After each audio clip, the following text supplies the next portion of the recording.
We will first discuss the workflow. Creating a web application is a complicated task involving lots of moving parts and interacting components. In order to learn how to do it, we should have to break down these parts into manageable chunks and try to understand how they fit together. These tools are six. There are six tools that we're going to study. The first one is Package Managers. The second one is text editors and IDEs. Then we have web browsers. Then we have Content Management System, CMS. Then we have Version Control Managers. And then last, we will study about name registers and web hosting.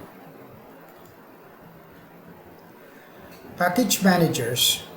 A package manager is a system or set of tools to automate. Excuse me, I'll just fix my camera. Okay. A package manager is a system or a set of tools used to automate installing, upgrading, and configuring applications. With Package Manager, we don't have to worry about where to find the apps we need. We just have to know the name of the package, and the Package Manager will take care of installing, upgrading, configuring, and if we desire, uninstalling the software. Package Manager are very popular in Linux and now has been ported and becoming very popular for developers in Windows and Mac OS environments as well. For Linux, the most common package manager are DPKG, the Debian Package Manager, and RPM, Red Hat Package Manager. Linux Package Manager are usually pre-installed if you install the Linux OS itself. Each of these two may have different wrappers, hence different names in different Linux distros. For example, the DPKG in Ubuntu is called Yum. Don't worry, we are not going to use Linux, so we don't have to worry about the different Linux distros we have there. We call it the Linux distro zoo.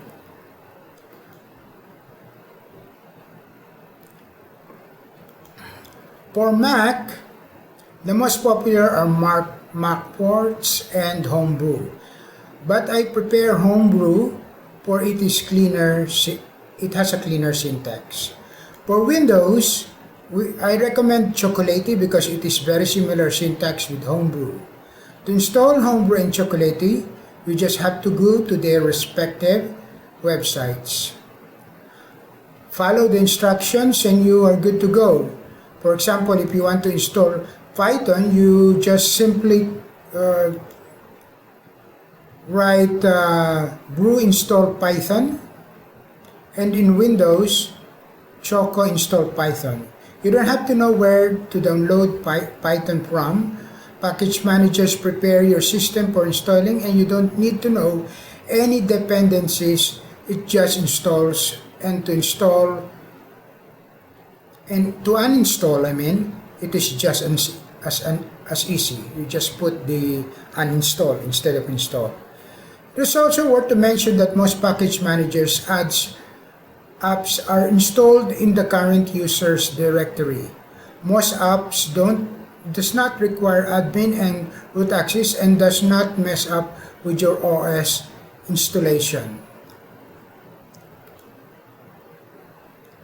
Web browsers. This is something that needs no introduction. Web browsers are application softwares to explore the World Wide Web. It provides an interface between the server and the client and requests to the server for web documents and services.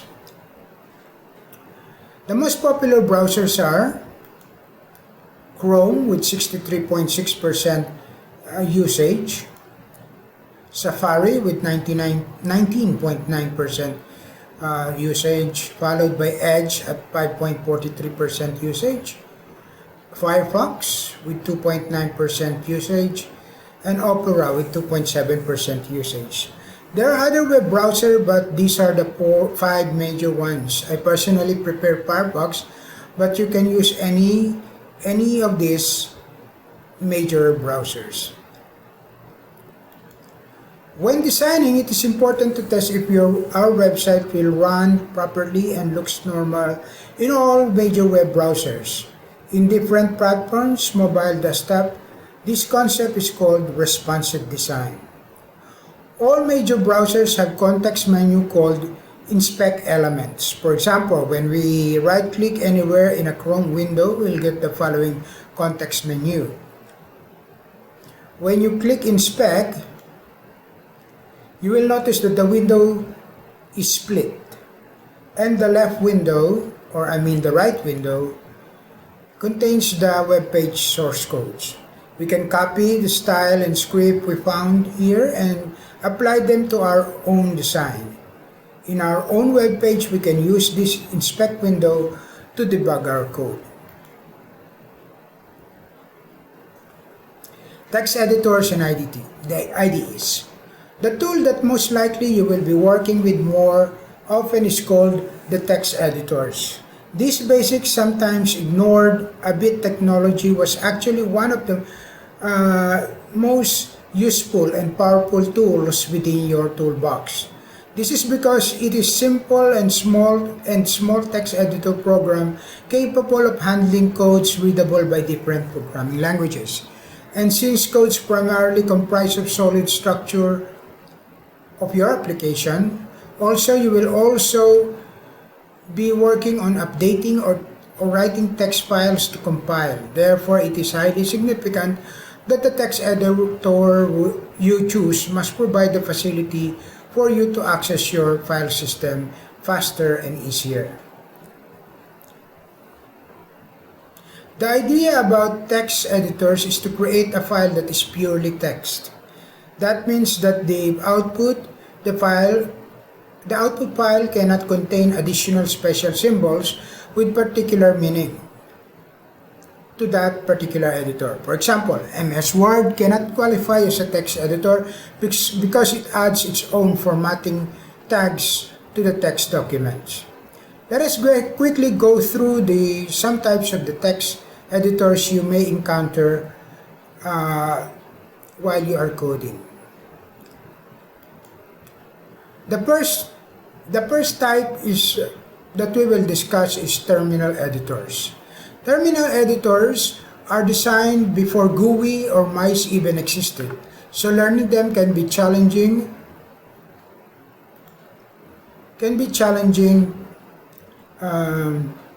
for people who are used to interacting with computer via GUI and mouse. Terminal editors normally have a very stiff learning curve and therefore frowned upon by casual programmers. Examples of terminal editors are vImproved, GNU Emacs, and Microsoft Edit. I used MS Edit in the late 80s and 90s when I started experimenting in coding with QBasic, but now it's practically a dead application. But if you want to use it, you can go to the DOSBox website to install DOSBox, which has a version of MS Edit included. As for Vim and Emacs, I regret that I have not learned them. I tried, believe me, but they are just too difficult for me. At the other end of the spectrum are the integrated development environments or IDEs. These products are usually have features that makes it very easy to manipulate code, but also have features that are important in enterprise software development. IDEs are basically glorified graphical code editors mixed in with its own compilers and development tools. Example of IDEs are Visual Studio, Xcode, Qt, and Eclipse. I've used all of these and they are capable of using different languages, but they have their own specialties. Visual Studio is very good if you are using C Sharp, F Sharp, and VB or Visual Basic. Xcode can run only on Mac OS and its native language is Swift, but you can also use C++ and Objective-C. Objective-C is of course a dying language. Qt is my favorite because it can produce cross-platform apps, but you can only use C++, QML, and Python with it. Eclipse is JVM program and was suitable for programming JVM-based programming language like Java or Kotlin or other JVM programming language.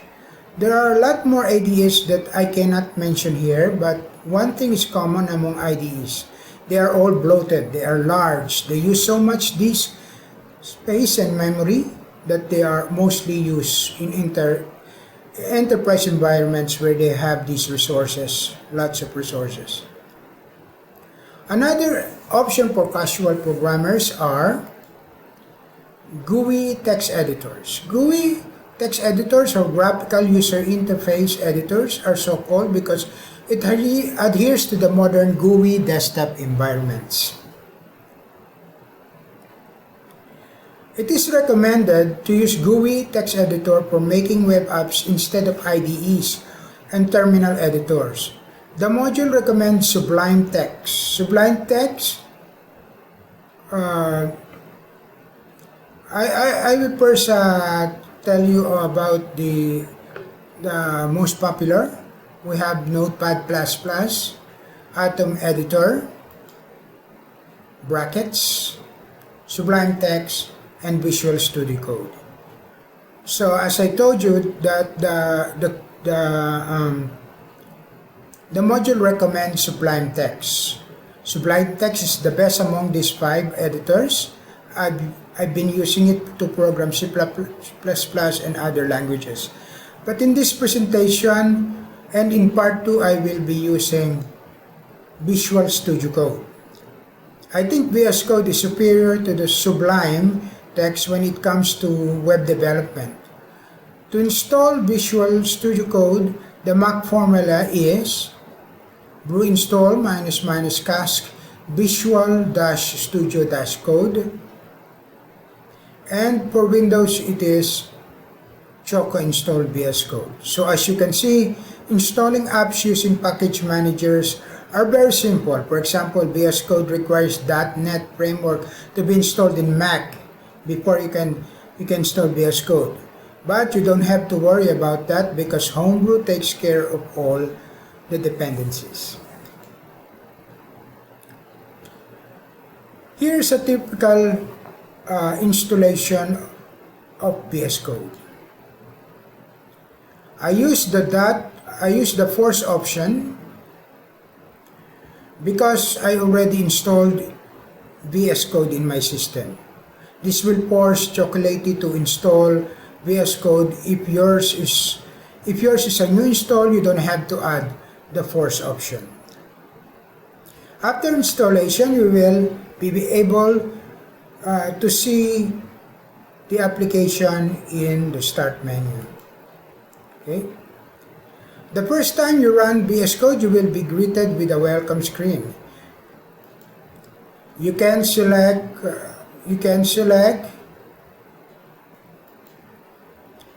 create a new file or open existing file. If you select open existing file, you just select the file and open it. And you are good to go, and you can edit your code. Okay. Content Manager System. Web applications are hard to develop. It is hard not because the coding is hard, but because the design takes a long time. CSS is which we will discuss later, is the culprit why programmers shy away from web development. with hundreds of keywords to remember, and it's simply so difficult to debug. You'll end up with a kind of spaghetti code, not knowing where to start debugging. Actually, some YouTuber teachers recommend spaghetti code rather than structured code just because of CSS. Web app programming should, in my opinion, starts with JavaScript, and the content and design should be left to writers and artists. This is where CMS enters. CMS is short for Content Manager's System. CMS software helps users create, manage, modify content on website without needing to code it from scratch. A CMS serves multiple users in a collaborative environment where they can access different functions to create, edit, and publish content. A CMS also provides users with graphical user interface templates, extensions, and workflows to customize and optimize their website design and content.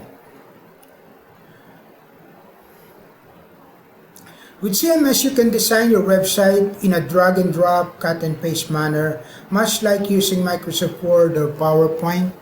Layouts, formatting, and effects are already provided. There are no need to memorize so many CSS keywords. Now, writers can just concentrate on content, and programmers can concentrate in what they are good at, namely programming. If you want to add functionality and interactivity in your website, then you can use JavaScript or WebAssembly in the front end, or PHP, ASP, or Rails at the back end. Furthermore, more CMS offers to host your website. You don't have to self-host, and with reasonable fee, they can provide to you with a unique URL. We will discuss about website hosting in the last section of this workflow. Here's a list of the most popular CMS. The most popular is WordPress. As of 2021, 43% of websites published in the internet is designed through or hosted by WordPress.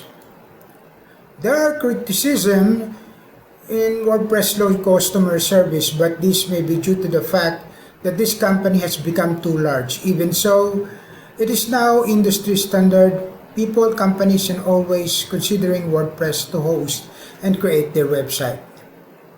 Next is Shopify. Shopify is more focused in creating e-commerce website. About 4% of websites are created through Shopify. Wix covers 3.7% of all websites. It is a cloud-based platform, meaning you don't have to edit your website directly from Wix. Similar to Wix, being cloud-based, cloud-based is Squarespace. Squarespace covers 3% of the website market. This is followed by Joomla with 2% and Drupal with 1%. Drupal is open source and is the oldest CMS. It is founded in 2001. There are many more CMS that we cannot mention here. It is worth to mention that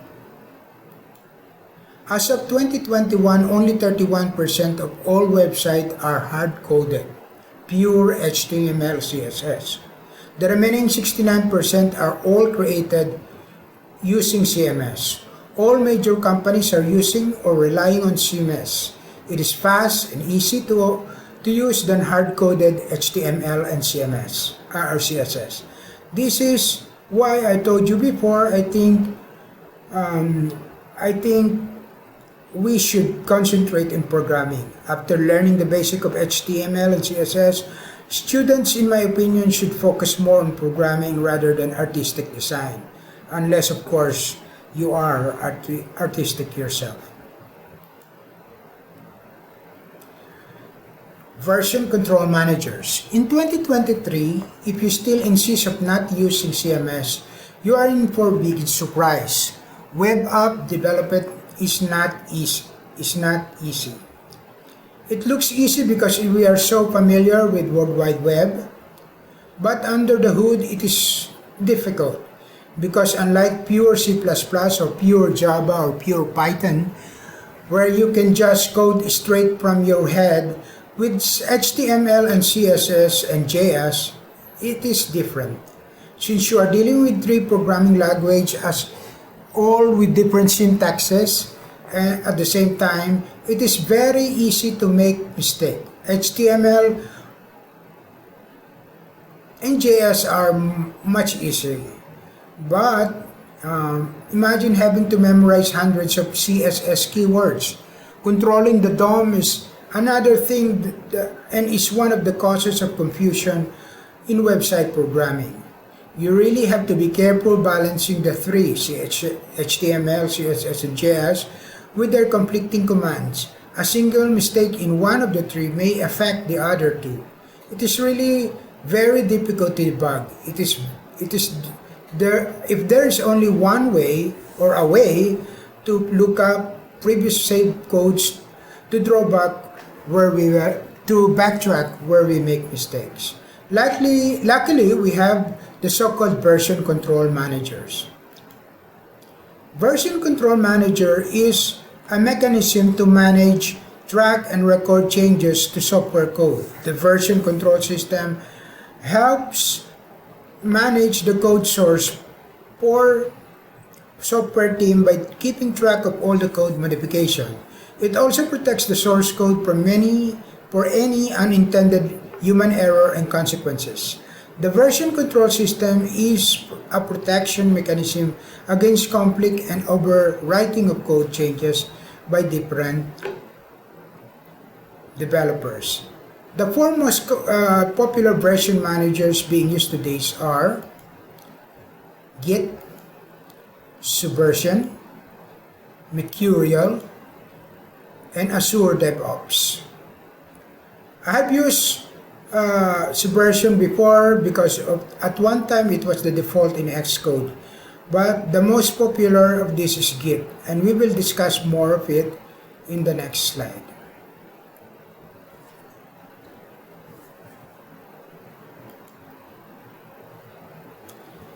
GitHub.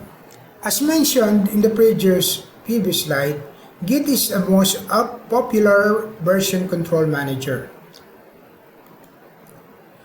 Git is an open source software development tool used in collaboration and version control. It makes available all the code and its history on the computer of every software engineer, making the branching and merging of the code easier. It was created in 2005 by the famous developer Linus Torvalds, who also created the kernel of the Linux operating system. Git is used for small and large projects alike and is one of the most popular version control tools out there, widely used by software developers across the globe. Git comes pre-installed in Linux and Mac OS system, but in Windows you can install it using the following formula in Chocolatey. Choco install Git. Repository. Repository in Git contains a collection of files of various different versions of the project. These files are imported from the repository in the local server of the user for further updating and modifications in the content of the file. GitHub. GitHub is an online platform where we can share our codes, projects online hassle-free. GitHub is a place where we host our local Git repository online. It basically allows you to work collaboratively with a group of people. It hosts all the features of Git and have its own too. In simple words, GitHub might be considered a social media which is made of developers where they can share their work. It might be any project regarding website development or any design of website or some operating system like Android or Linux or etc. To use GitHub, we must register first. The steps of registration are we go to github.com and enter the required user credential asked on the site, and then click on the sign up GitHub button. Next, we choose the plan that best suits us. Following the plans are available shown in the figure below. Then, after choosing all the registration, we click Finish and sign up.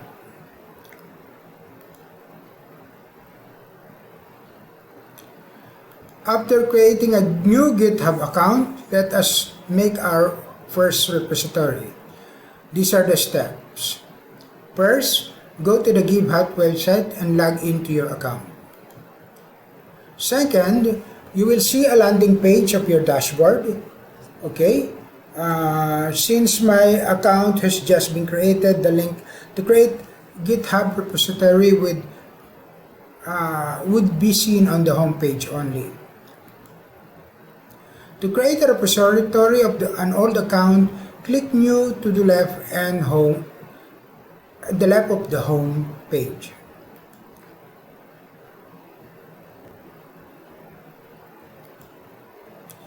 You will reach the GitHub repository creation page. Enter the repository name. It is unique with your working owner space. GitHub will automatically tell you this once you enter the name on the small green tick. Fill up the other option given on the page and press Create your repository as shown. Your repository is now ready. But we will not do it that way, of course.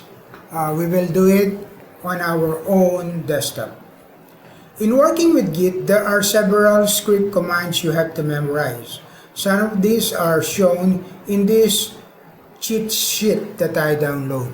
So you can just look at it.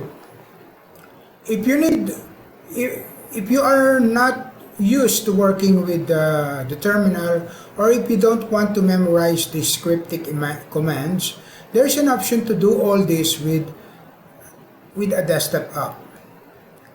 GitHub Desktop is an open source application, and it is free, that helps you work with files hosted on GitHub or other Git hosting services. According to GitHub website,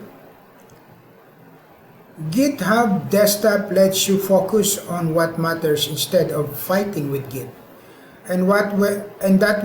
Whether you're not new in Git or a seasoned user, GitHub Desktop simplifies your development workflow. Here's a typical GitHub installation.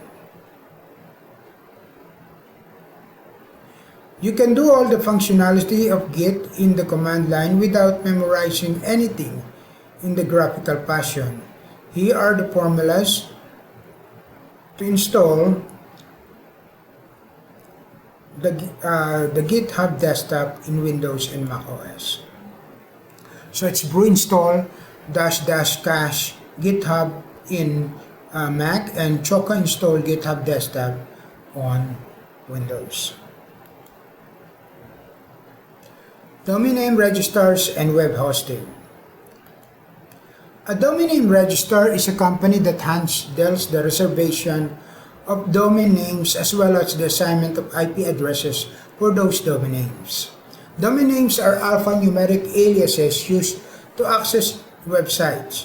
For example, my domain name is villamanca.dnns.net and my IP address as of this writing associated with that domain is 149.109.95.126.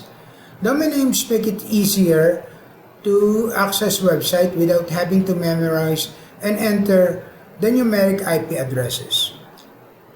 The most popular DNRs or domain name servers are as follows: Domain.com, GoDaddy, Google Domains, Namecheap, Hostinger, and NoIP. I personally use NoIP because I can get a domain name for free and it supports dynamic DNS, meaning that I can set up my router to automatically send update IP addresses to no IP, whether there is a change or whenever there is a change. It is suitable for ISPs in the Philippines, where the ISPs like Globe, Smart, and others do not provide static IP addresses to non-commercial clients. So no IP takes care of your address if it changes. So you don't have to worry about that.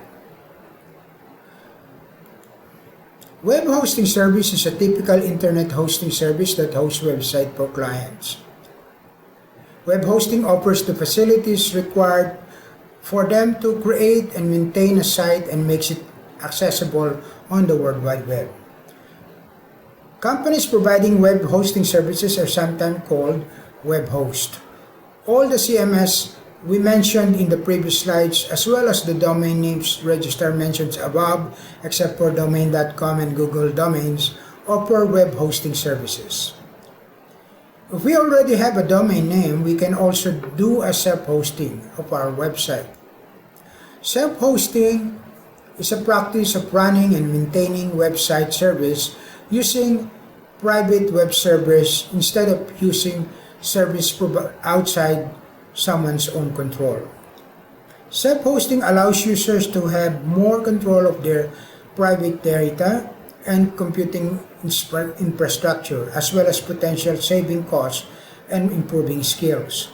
We will discuss about self-hosting when we come to part 2.